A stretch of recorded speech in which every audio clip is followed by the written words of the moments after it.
നമ്മുടെ ADM നവീൻ ബാബുവിന്റെ മരണം അല്ലെങ്കിൽ ആത്മഹത്യ ആരും മറന്നിട്ടില്ലല്ലോ. പക്ഷെ CPM അതേപ്പറ്റി തൽക്കാലം നിശബ്ദത പാലിക്കുകയായിരുന്നു. മിണ്ടാട്ടമില്ലായിരുന്നു കുറെ കാലത്തേക്ക്. CBI അന്വേഷണം വേണമെന്ന ഹർജി തള്ളി. പിന്നീട് പേരിയ കേസിന്റെ വിധി വന്നു. അതൊരു വല്ലാത്ത ആഘാതമായിരുന്നു. കുറെ ദിവസത്തേക്ക് അതിലായിപ്പോയി പാർട്ടി. അങ്ങനെ നവീൻ ബാബുവിനെ മനഃപൂർവ്വം മറന്നു എന്ന് ഞാൻ പറയുന്നില്ല. എന്തായാലും അതേപ്പറ്റി കാര്യമായിട്ടൊന്നും സംസാരിക്കാതിരിക്കുകയായിരുന്നു CPM. ഇപ്പോൾ നവീൻ ബാബുവിന്റെ ഭാര്യ മഞ്ജുഷ ഈ സിംഗിൾ ബെഞ്ച് വിധിക്കെതിരായിട്ട് ഹൈക്കോടതിയിൽ ഡിവിഷൻ ബെഞ്ചിനെ സമീപിച്ചു എന്ന് കേട്ടപ്പോൾ, അപ്പീൽ കൊടുത്തു എന്ന് അറിഞ്ഞപ്പോൾ മുതൽ CPM ക്യാമ്പ് ആകെ കലങ്ങിയിരിക്കുകയാണ്. നമ്മുടെ സാക്ഷാൽ MV ജയരാജൻ, പാർട്ടിയുടെ കണ്ണൂർ ജില്ലാ സെക്രട്ടറി എന്നൊക്കെ പറഞ്ഞാൽ ഏതാണ്ട് സ്റ്റേറ്റ് സെക്രട്ടറിയുടെ ഒക്കെ അത്രയും ഒക്കെ ഒരു ഗമാലിറ്റി ഉള്ള ഒരു പോസ്റ്റാണത്. അദ്ദേഹം തന്നെ അരയും തലയും മുറുക്കി പൊടി തട്ടി മുണ്ട് മാടിക്കുത്തി രംഗത്ത് വന്നിരിക്കുകയാണ്. കൊടിയേറ്റം എന്ന് പറയുന്ന സിനിമയില് ഗോപി എന്തൊരു സ്പീഡ് എന്ന് പറയുന്നത് പോലെ എന്തൊരു ശുഷ്കാന്തി, പ്രിയപ്പെട്ട സഖാത്തിയെ രക്ഷിക്കാനുള്ള ഒരു ശുഷ്കാന്തി. അതുപോലെ നിസ്സഹായനായി ജീവിതം വെടിഞ്ഞ സത്യസന്ധനായ ഒരു മനുഷ്യനെയും അദ്ദേഹത്തിന്റെ കുടുംബത്തെയും വീണ്ടും അപമാനിക്കാനുള്ള ശുഷ്കാന്തി. ആദ്യം നമ്മുടെ പ്രശാന്തൻ സാറിനെയാണ് രംഗത്തിറക്കിയത്. ഓർമ്മയില്ലേ? ഈ പെട്രോൾ ബങ്കിന് NOCക്ക് അപേക്ഷിച്ച ആ വ്യവസായ സംരംഭകൻ, അദ്ദേഹത്തിന് വേണ്ടിയാണല്ലോ, അല്ലെങ്കിൽ അദ്ദേഹത്തിന് NOC കൊടുക്കാൻ വേണ്ടിയാണല്ലോ നമ്മുടെ PP ദിവ്യ ഈ കേസിലെ പ്രതി ADM നവീൻ ബാബുവിന്റെ മേൽ സമ്മർദ്ദം ചെലുത്തിയത്. എത്രയും വേഗം റിപ്പോർട്ട് നൽകണമെന്ന് ആ മഹാനുഭാവൻ തന്നെ പ്രശാന്തൻ സാറ്, അല്ലെങ്കിൽ വേറൊരു വിധത്തിൽ പറഞ്ഞാൽ രണ്ടൊപ്പുള്ള ആ സത്യസന്ധൻ, അദ്ദേഹത്തെ ആദ്യം പാർട്ടി രംഗത്തോട്ട് ഇറക്കി. ഈ പുള്ളിക്കാരനാണ് നവീൻ ബാബു മരിച്ച ഉടനെ അദ്ദേഹത്തിന് ഞാൻ കൈക്കൂലി കൊടുത്തു എന്ന് പരാതിപ്പെട്ടുകൊണ്ട് നമ്മുടെ മുഖ്യമന്ത്രിക്ക് ഒരു പരാതി കൊടുത്തത്. അദ്ദേഹം കൊടുത്തു എന്നാണ് പറയുന്നതെങ്കിലും എഴുതിയതും കൊടുത്തതൊക്കെ തിരുവനന്തപുരത്ത് പാർട്ടി ഓഫീസിലെ പ്രധാനപ്പെട്ട ആളുകൾ തന്നെയാണ്. അപ്പൊ അതിനെക്കുറിച്ചൊക്കെ വിവാദം ഉണ്ടായപ്പോഴേ ഒരു പരാതിയിൽ ഒരൊപ്പ്, രണ്ടാമത്തെ പരാതിയിൽ, അതായത് മുഖ്യമന്ത്രിക്ക് കൊടുത്ത പരാതിയിൽ വേറൊരൊപ്പ്. അപ്പൊ ഈ സത്യസന്ധ സമ്മതിച്ചു, എനിക്ക് 2 ഒപ്പുണ്ട്. അപ്പൊ അദ്ദേഹമാണെങ്കിൽ ഇപ്പോഴ് ഇതുവരെ പറഞ്ഞതെല്ലാം നുണയാണ്, ഇനി ഒന്ന് സത്യം പറയണമെന്ന തിക്കുമുട്ടലില് എന്നെ ഒന്ന് നുണപരിശോധനയ്ക്ക് വിധേയനാക്കൂ എന്ന മട്ടിൽ ആയിരിക്കുകയാണ്. അദ്ദേഹം ആവശ്യപ്പെട്ടിരിക്കുകയാണ് അദ്ദേഹത്തെ നുണപരിശോധനയ്ക്ക് വിധേയനാക്കണമെന്ന്. അപ്പൊ ഞാൻ സത്യങ്ങളൊക്കെ തുറന്നു പറയാം എന്നാണല്ലോ അതിന്റെ അർത്ഥം. അതിനെ തുടർന്നാണ് നമ്മുടെ MV ജയരാജൻ സാറ് PP ദിവ്യയ്ക്ക് വേണ്ടി ബാറ്റ് ചെയ്യാൻ, അല്ലെങ്കിൽ പ്രശാന്തിന് വേണ്ടി കൂടി ബാറ്റ് ചെയ്യാൻ ക്രീസിൽ ഇറങ്ങിയിരിക്കുന്നത്. നവീൻ ബാബു കൈക്കൂലി വാങ്ങിച്ചെന്നാണല്ലോ പ്രശാന്തിന്റെ കേസ്. ആ കേസിൽ, അതായത് പ്രശാന്തിന്റെ പരാതിയിന്മേൽ ഒരു സമഗ്ര അന്വേഷണം വേണമെന്നാണ് നമ്മുടെ സഖാവ് ജയരാജൻ ഇപ്പോഴ് പറയുന്നത്. എന്ത് സമഗ്രാന്വേഷണമാണ് സഖാവ് ഈ ആവശ്യപ്പെടുന്നത്? നിങ്ങളുടെ പോലീസ്, പിണറായി പോലീസല്ലേ ഇതുവരെ അന്വേഷിച്ചുകൊണ്ടിരുന്നത്? അവരിതുവരെ സമഗ്രമായ അന്വേഷണങ്ങളൊന്നും നടത്തിയില്ലേ? നേരത്തെ വിജിലൻസിലെ പ്രശാന്തൻ പരാതി കൊടുത്തതാണല്ലോ, അതും പോരാഞ്ഞ് മുഖ്യമന്ത്രിക്ക് കൊടുത്തതാണല്ലോ. ഇത്രയും പരാതികൾ ഉണ്ടായിട്ടും എന്തേ ഈ സമഗ്ര അന്വേഷണമൊന്നും നടത്തിയില്ല? അങ്ങയുടെ ഈ പ്രസ്താവനയിൽ വളരെ കൃത്യമായിട്ട് പറയുന്നുണ്ട് പോലീസിന്റെ അന്വേഷണം വളരെ കൃത്യമായിട്ട് ഭംഗിയായിട്ട് നടന്നുകൊണ്ടിരിക്കുകയാണെന്ന്. അപ്പോൾ ഈ അന്വേഷണം നടന്നില്ലേ? അല്ല, ഇത്ര നാളും അന്വേഷിച്ചിട്ടേ നമ്മുടെ ഈ നവീൻ ബാബുവിന്റെ അഴിമതി കൈക്കൂലി സംഭവങ്ങളൊന്നും കിട്ടിയില്ലേ? ഈ കേസിന്റെ അന്വേഷണ തുടക്കത്തിൽ തന്നെ കേരള പോലീസ് എന്തുവാ ചെയ്തിരുന്നത്? നവീൻ ബാബു ജോലി ചെയ്ത സ്ഥലങ്ങളിലെല്ലാം അദ്ദേഹം വല്ല അഴിമതി കേസിലോ കൈക്കൂലി കേസിലോ പെട്ടിട്ടുണ്ടോ, എന്തെങ്കിലും ഒരു വിവരം, ഒരു കച്ചിത്തുരുമ്പെങ്കിലും കിട്ടുമോ എന്ന് അന്വേഷിച്ചതല്ലേ? നിങ്ങളുടെ പാർട്ടി പോലീസ് അന്വേഷിച്ചതല്ലേ? എന്നിട്ട് എന്തെങ്കിലും കിട്ടിയോ? പിന്നെ എന്തിനാണ് അങ്ങിപ്പോൾ ഈ സമഗ്ര അന്വേഷണം എന്ന് പറഞ്ഞു വരുന്നത്? സാറേ, ഒരു സമഗ്ര അന്വേഷണം ഇനി നടക്കണമെങ്കിൽ അത് കേരള പോലീസിനെ കൊണ്ട് പറ്റത്തില്ല. അതുകൊണ്ടാണ് നവീൻ ബാബുവിന്റെ ഭാര്യ മഞ്ജുഷ ഒരു CBI അന്വേഷണം ആവശ്യപ്പെടുന്നത്. അതിനെ നിങ്ങൾ തന്നെയല്ലേ എതിർക്കുന്നത്? എന്നിട്ട് പറയുന്നു സമഗ്ര അന്വേഷണം. എന്തുവാ അതിന്റെ അർത്ഥം? പിടുത്തം കിട്ടുന്നില്ലല്ലോ. അങ്ങ് പറയുന്നതേ ഇക്കാര്യത്തിൽ പ്രശാന്തനെ നയിക്കുന്ന ചില തെളിവുകൾ ഉണ്ടാവാമെന്നാണ്.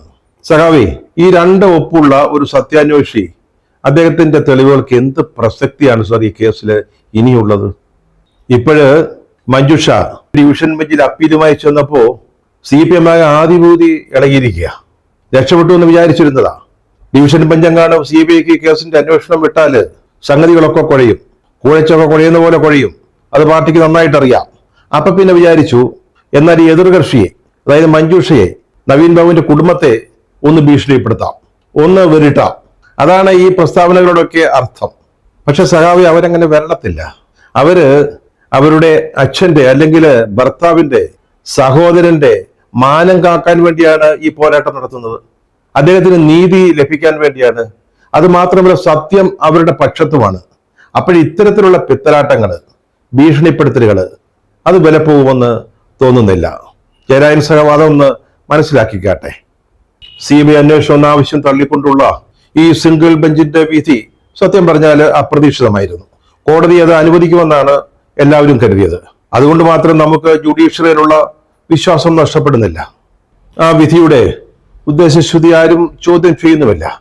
അതുകൊണ്ടാണല്ലോ മഞ്ജുഷ വീണ്ടും ജുഡീഷ്യറിയെ സമീപിക്കുന്നത്, ഹൈക്കോടതിയുടെ ഡിവിഷൻ ബെഞ്ചില് അപ്പീൽ കൊടുക്കുന്നത്.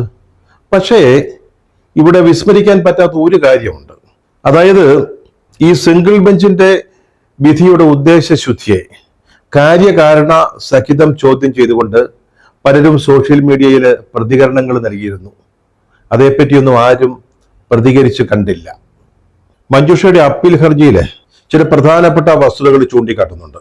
അതായത് വസ്തുതകൾ വേണ്ടതുപോലെ പരിശോധിച്ചതിന് ശേഷമല്ല സിംഗിൾ ബെഞ്ച് ഒരു വിധി പുറപ്പെടുവിച്ചത്. അതിന്മേൽ തീരുമാനമെടുക്കേണ്ടത് ഡിവിഷൻ ബെഞ്ചാണ്. അതുപോലെ പ്രതി ദിവ്യയ്ക്ക് പാർട്ടിയിലും ഭരണത്തിനുമുള്ള വലിയ സ്വാധീനം അത് കേരള പോലീസിന്റെ അന്വേഷണത്തെ സ്വാധീനിക്കും. അതുകൊണ്ട് ശരിയായ ഒരു അന്വേഷണം നടക്കാനുള്ള സാധ്യതയില്ല. അതിനാൽ ഈ കേസിന്റെ അന്വേഷണം CBIയെ ഏൽപ്പിക്കണം. ഈ ഹർജിയിലും മഞ്ജുഷ പറയുന്നത് ഇതൊരു ആത്മഹത്യയാവാൻ വഴിയില്ല, ഒരുപക്ഷെ കൊലപ്പെടുത്തിയതിനു ശേഷം കെട്ടിത്തൂക്കിയതാവാൻ സാധ്യതയുണ്ട്. അതിന്റെ സാധ്യതകളും അന്വേഷിക്കണം. അത് നേരത്തെ സിംഗിൾ ബെഞ്ചിന്റെ മുമ്പിൽ കൊടുത്ത ഹർജിയിലും പരാമർശിച്ചിരുന്ന കാര്യമാണ്. അതിന് ചില തെളിവുകളും മഞ്ജുഷ ഇപ്പോഴ് മുന്നോട്ട് വയ്ക്കുന്നുണ്ട്. അതിലൊന്ന്, നവീൻ ബാബുവിന്റെ മൃതദേഹത്തിൽ ഉമിനീര് ഒഴുകിയതായിട്ടുള്ള ഒരു ലക്ഷണവും ഉണ്ടായിരുന്നില്ല എന്നുള്ളതാണ്. അത് പോസ്റ്റ്മോർട്ടം റിപ്പോർട്ടിനോ മറ്റോ ചൂണ്ടിക്കാട്ടിയില്ല.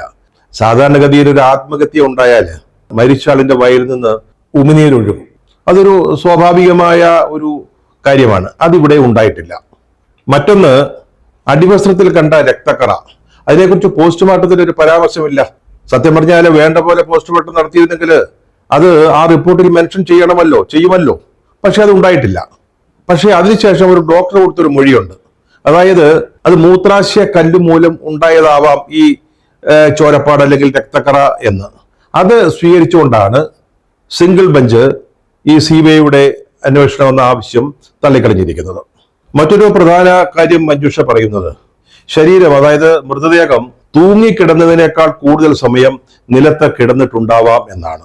ഹൃദയം നിലച്ച ശേഷമുള്ള രക്തോട്ടത്തിന്റെ ഗതി അതാണ് സൂചിപ്പിക്കുന്നതെന്ന് അവര് ഹർജിയിൽ പറയുന്നു. പിന്നെയും ആന്തരിക അവയവങ്ങൾ അല്ലെങ്കിൽ രക്തം, ഇതിന്റെ ഒന്നും സാമ്പിൾ ശേഖരിച്ചു വെച്ചിട്ടില്ല. വാസ്തവത്തിൽ ഇത്തരം കേസുകളിൽ അതൊക്കെ ആരും അനിവാര്യമായി ചെയ്യുന്ന ഒരു കാര്യമാണ്. പക്ഷെ ഉണ്ടായിട്ടില്ല. അതുകൊണ്ട് വിഷമോ അല്ലെങ്കിൽ എന്തെങ്കിലും മയക്കുമരുന്നോ ശരീരത്തിൽ പ്രവേശിച്ചിരുന്നോ എന്ന് നമുക്ക് ഇനി കണ്ടെത്താൻ സാധ്യമല്ല. ഈ ഹർജിയിലെ ഒരു പ്രധാനപ്പെട്ട കാര്യം, പാർട്ടിയിലും ഭരണത്തിലും PP ദിവ്യയ്ക്കുള്ള സ്വാധീനം അത് അന്വേഷണത്തെ സ്വാധീനിക്കുമെന്നുള്ളതാണ്. അതിന്റെ തെളിവ് ഈ അപ്പീൽ ഹർജി സമർപ്പിച്ച ഉടനെ തന്നെ ഉണ്ടായി. അതാണ് ഈ പ്രശാന്തന്റെ പുതിയ ആവശ്യം, നുണപരിശോധന. അതുപോലെ MP ജയരാജന്റെ പ്രസ്താവന, ഒരു സമഗ്രാന്വേഷണം നടത്തണമെന്ന്. പ്രശാന്തന്റെ ഈ പരാതിയെക്കുറിച്ച്, നവീൻ ബാബു കൈക്കൂലി വാങ്ങിച്ചു എന്ന പരാതിയെക്കുറിച്ച് ഒരു സമഗ്ര അന്വേഷണം നടത്തണമെന്ന ആവശ്യം. ഏതാണ്ട് അത് തന്നെയാണ് ഇത് സംബന്ധിച്ച ഒരു ചോദ്യത്തിന് നിയമസഭയിൽ മറുപടി പറയുമ്പോൾ നമ്മുടെ മുഖ്യമന്ത്രി പറഞ്ഞത്. അദ്ദേഹം പറഞ്ഞ ഒരു പ്രധാനപ്പെട്ട കാര്യം, ഈ പരിയാരം മെഡിക്കൽ കോളേജിലെ ഈ മൃതശരീരം പോസ്റ്റ്മോർട്ടം ചെയ്യരുതെന്ന് നവീൻ ബാബുവിന്റെ കുടുംബം ആവശ്യപ്പെട്ടിട്ടില്ല എന്നാണ്. സത്യം പറഞ്ഞാല് കൃത്യമായൊരു അസത്യ പ്രസ്താവനയാണ് മുഖ്യമന്ത്രി അവിടെ നടത്തിയത്. സത്യം പറഞ്ഞാൽ നവീൻ ബാബുവിന്റെ കുടുംബം SP വിളിച്ചു പറഞ്ഞു, കളക്ടറെ വിളിച്ചു പറഞ്ഞു, ദയവ് ചെയ്ത് ഈ പോസ്റ്റ്മോർട്ടം പരിയാരം മെഡിക്കൽ കോളേജിൽ നടത്തരുത്. പ്രശാന്തിനും അയാളുടെ ചില ബന്ധുക്കൾക്കും ആ മെഡിക്കൽ കോളേജുമായിട്ടുള്ള ബന്ധം, അവരുടെ സ്വാധീനം മനസ്സിലാക്കിക്കൊണ്ടാണ് അവരന്ന് ആ ആവശ്യം മുന്നോട്ട് വെച്ചത്. പക്ഷെ അങ്ങനെയൊന്നും ഉണ്ടായിട്ടില്ലെന്നാണ് നമ്മുടെ മുഖ്യമന്ത്രി പിണറായി വിജയൻ നിയമസഭയിൽ പറഞ്ഞത്. പാർട്ടിയും ഭരണവും തന്നെ രക്ഷിക്കുമെന്ന് ദിവ്യയ്ക്കും നന്നായിട്ടറിയാം. അതുകൊണ്ടാണല്ലോ കഴിഞ്ഞ ദിവസം അവര് പരസ്യമായി പറഞ്ഞത്, എൻ്റെ പാഠപുസ്തകത്തിലെ ഹീറോ ആണ് പിണറായി വിജയൻ, കോടതിയിൽ കണ്ടിപ്പ പാർക്കലാം. അപ്പോഴാണ് ഈ നുണപരിശോധന എന്ന ഉമ്മാക്കിയുമായിട്ട് CPM രംഗത്ത് വന്നിരിക്കുന്നത്, അല്ലെങ്കിൽ പ്രശാന്തനെ രംഗത്തിറക്കിയിരിക്കുന്നത്. ഈ നുണപരിശോധനാ ഫലം ഒരു തെളിവല്ലെന്നും അത് അന്വേഷണത്തെ സഹായിക്കുന്ന ഒന്ന് മാത്രമാണെന്നും അഭയ കേസ് മുതൽ ഇങ്ങോട്ട് കോടതികൾ വളരെ വ്യക്തമാക്കിയിട്ടുള്ള കാര്യമാണ്.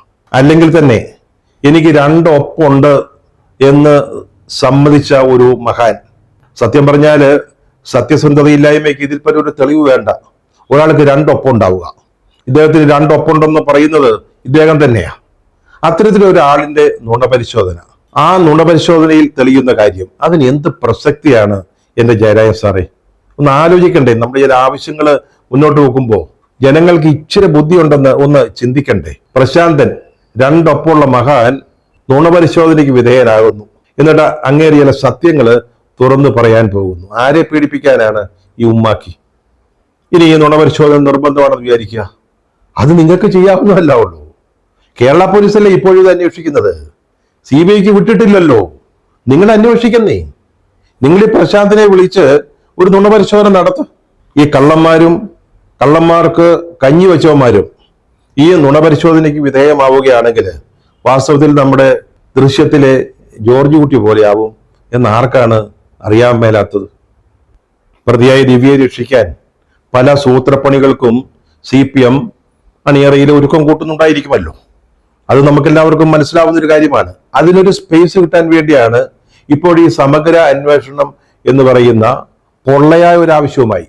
ഞാനത് പൊള്ളയായ ആവശ്യം എന്ന് പറയാൻ ഒരു പ്രത്യേക കാരണമുണ്ട്. കാരണം അന്വേഷിക്കുന്ന ആളുകൾ തന്നെയാണ് പറയുന്നത് ഈ ഒരു സമഗ്ര അന്വേഷണം വേണമെന്ന്. അവരങ്ങ് സമഗ്രമായിട്ട് അന്വേഷിച്ചാൽ പോരെ. ആ ഒരു ഉദ്ദേശമാണ് ഇപ്പോഴത്തെ CPMന്റെ നീക്കത്തിന് പിന്നിലെന്ന് അതും നമുക്ക് മനസ്സിലാക്കാവുന്നതേ ഉള്ളൂ. ഈ കേസിൽ അന്വേഷിക്കേണ്ട ഒരു പ്രധാന കാര്യം എന്താ?